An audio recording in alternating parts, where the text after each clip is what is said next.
ಅರಣ್ಯ ಅನ್ನೋ ಒಬ್ಬ ಹುಡುಗ ಶಾಲೆಯ ರಜಾ ದಿನಗಳಲ್ಲಿ ಹಳೆಯ ಪೇಂಟ್ ಬ್ರಷ್ ಅಂಗಡಿಗೆ ಹೋಗುತ್ತಾನೆ. ಅಲ್ಲಿ ಅವನಿಗೆ ಒಂದು ಧೂಳಿನಿಂದ ತುಂಬಿದ ಪೇಂಟ್ ಬ್ರಷ್ ಗಾಜಿನ ಪೆಟ್ಟಿಗೆಯಲ್ಲಿ ಇರುತ್ತೆ. ಅದರ ಮೇಲೆ ಎಚ್ಚರಿಕೆ, ಕೇವಲ ಬುದ್ಧಿವಂತ ಮನಸ್ಸುಗಳಿಗೆ ಮಾತ್ರ ಅಂತ ಬರೆದಿರುತ್ತೆ. ಆ ಹುಡುಗ ತುಂಬಾ ಇಷ್ಟಪಡ್ತಾನೆ. ಆ ಬ್ರಷ್ನ ಎತ್ಕೊಂಡು ಮನೆಗೆ ಹೋಗ್ತಾನೆ.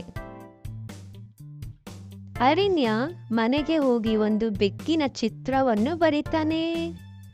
ಅದೇನು ವಿಸ್ಮಯ! ಬೆಕ್ಕು ಚಿತ್ರದಿಂದ ಹೊರಬಂದು ಮನೆಯೊಳಗೆ ಗುಳಿ ಗುಳಿಯಾಗಿ ಓಡಾಡುತ್ತೆ.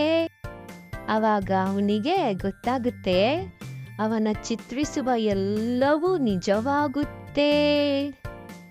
ಅವನು ಅವನ ರೂಮ್ಗೆ ಗೋಡೆ ಮೇಲೆ ಒಂದು ಬಾಗಿಲು ಚಿತ್ರ ಬರೀತಾನೆ.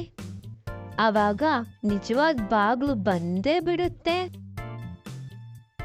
ಅದನ್ನು ತೆಗೆದು ನೋಡಿದಾಗ ಅವನಿಗೆ ಒಂದು ಕಲರ್ಫುಲ್ ವರ್ಲ್ಡ್ ಕಾಣುತ್ತೆ. ಕಲರ್ಫುಲ್ ನದಿಗಳು, ಮರಗಳು, ಕಲರ್ಫುಲ್ ಆಕಾಶ ಎಲ್ಲ ಕಾಣುತ್ತೆ. ಆಗ ಅವನ್ನ ಯಾರೋ ಕರ್ದಂಗಾಗುತ್ತೆ. ಯಾರು ಅಂತ ನೋಡಿದ್ರೆ ಒಂದು ನಗುಮುಖದ ಪುಟ್ಟ ಫೇರಿ. ಅವಳು ಹೇಳ್ತಾಳೆ, ಕಲೋರಿಯಾದಲ್ಲಿ ಅಪಾಯದಲ್ಲಿದೆ. ಶೇಡ್ ಎಂಬ ದುಷ್ಟನು ಎಲ್ಲವನ್ನೂ ಬೂದಿಗೈಸುತ್ತಿದ್ದಾನೆ. ಹೇಳ್ತಿದ್ದಂಗೆ ಮೋಡಗಳು ಕಪ್ಪಾಗಲು ಸ್ಟಾರ್ಟ್ ಆಗುತ್ತೆ. ಶೇಡ್ ಬಂದೇ ಬಿಡ್ತಾನೆ. ಅವನ ಕೈಯಲ್ಲಿ ಒಂದು ದೊಡ್ಡ ಕಪ್ಪು ಇರೇಸರ್ ಇರುತ್ತೆ. ಅವನು ಮರಗಳು, ನದಿಗಳು ಎಲ್ಲವನ್ನು ಎರೇಸರ್ನಿಂದ ಅಳಿಸೇ ಬಿಡ್ತಾನೆ. ಅರಣ್ಯ ಅವನು ಹತ್ರ ಇರೋ ಪೇಂಟ್ ಬ್ರಷ್ ಇಂದ ಒಂದು ರೈನ್ಬೋ ಡ್ರ್ಯಾಗನ್, ಒಂದು ಶೀಲ್ಡ್ ಇರೋ ಸೂರ್ಯ ಬರೀತಾನೆ. ಈ ಅವನ ಹೊಸ ಫ್ರೆಂಡ್ಸ್ಗಳ ಜೊತೆ ಶೇಡ್ ವಿರುದ್ಧ ಹೋರಾಡ್ತಾನೆ. ಆದರೆ ಶೇಡ್ ಅವನ ಪೇಂಟ್ ಬ್ರಷ್ನ ಕದ್ದು ಮಾಯ ಆಗ್ಬಿಡ್ತಾನೆ. ಆಗ ಆರ್ಯ ಹಿಂಗೆ ಹೋಗ್ತಾ ಇರ್ತಾನೆ. ಆವಾಗ ಒಂದು ಅರಮನೆನ ನೋಡ್ತಾನೆ. ಒಳಗೆ ಹೋಗ್ತಾನೆ. ಶೇಡು ಕತ್ತಲೆಯ ಅರಮನೆಯಲ್ಲಿ ನಗ್ತಾ ಇರುತ್ತೆ. ಎಲ್ಲ ಅಳಿಸಲಾದ ಬಣ್ಣಗಳು ಒಂದೇ ಬಾಟಲಿಗಳಲ್ಲಿ ಬಂದಿಯಾಗಿರುತ್ತೆ. ಆ ಪುಟ್ಟ ಹುಡುಗನಿಗೆ ಧ್ವನಿಗಳು ಕೇಳಿಸುತ್ತವೆ. ನಮ್ಮನ್ನು ರಕ್ಷಿಸಿ, ಬಣ್ಣಗಳು ಹಿಂತಿರುಗಿಸಿ. ಆ ಹುಡುಗ ಸುತ್ತ ನೋಡ್ತಾನೆ. ಅವನಿಗೆ ಒಂದು ಗೋಡೆಯ ಮೇಲೆ ಸುಂದರವಾದ ಚಿತ್ರಗಳು ಕಾಣಿಸುತ್ತವೆ. ಮುಂಚೆ ಶೇಡ್ ಕೂಡ ಒಬ್ಬ ಬಾಲಕನಾಗಿರ್ತಾನೆ, ಪೇಂಟ್ ಮಾಡೋ ಕಲಾವಿದ.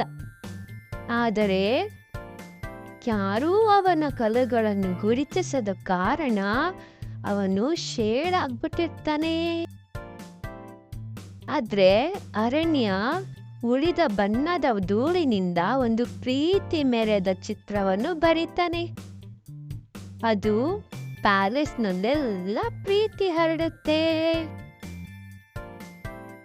ಬಾಟಲಿಗಳು ಹೊಡೆದು ಬಣ್ಣಗಳು ಮತ್ತೆ ಪ್ರಪಂಚದೊಳಗೆ ಹೋಗುತ್ತೆ. ಶೇಡ್ ಅಳಲು ಆರಂಭಿಸ್ತಾನೆ. ಅವನ ರೂಪ ಮಕ್ಕಳಂತೆ ಆಗ್ಬಿಡುತ್ತೆ. ಅವನು ಹೇಳ್ತಾನೆ, ಧನ್ಯವಾದಗಳು, ನಾನು ಕನಸು ಕಾಣುವುದು ಹೇಗಿತ್ತು ಅನ್ನೋದು ಮರೆತಿದ್ದೆ. ಕಲೋರಿಯಾದಲ್ಲಿ ಒಂದು ದೊಡ್ಡ ಕಲೆಗಳ ಹಬ್ಬನೇ ನಡೆಯುತ್ತೆ.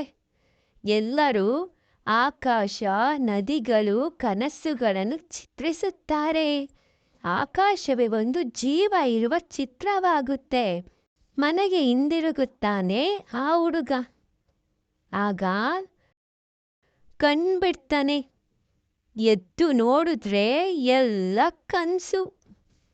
ಅವನ ಪಕ್ಕದಲ್ಲಿ ಪೇಂಟ್ ಬ್ರಷ್ ಬೆಳಗುತ್ತಿರುತ್ತೆ. ಒಂದು ನಿಗೂಢ ಧ್ವನಿ ಕೇಳಿಸುತ್ತೆ. ಚಿತ್ರಿಸು, ಜಗತ್ತಿಗೆ ಬಣ್ಣ ಬೇಕು. ಅವನು ನಗುತ್ತಾನೆ. ಕಿಟಕಿಯ ಮೇಲೆ ಒಂದು ಹೃದಯದ ಚಿತ್ರ ಬಿಡಿಸ್ತಾನೆ. ಈ ಕಥೆಯ ನೀತಿ ಕಥೆ ಏನಂದ್ರೆ, ಕಲೆ ನಮ್ಮೊಳಗಿನ ಬೆಳಕು. ಕಲ್ಪನೆ, ಪ್ರೀತಿ, ಧೈರ್ಯ ಇವೆಲ್ಲಗಳೊಂದಿಗೆ ನಾವು ಜಗತ್ತಿಗೆ ಬಣ್ಣ ತರುವವರಾಗಬೇಕು.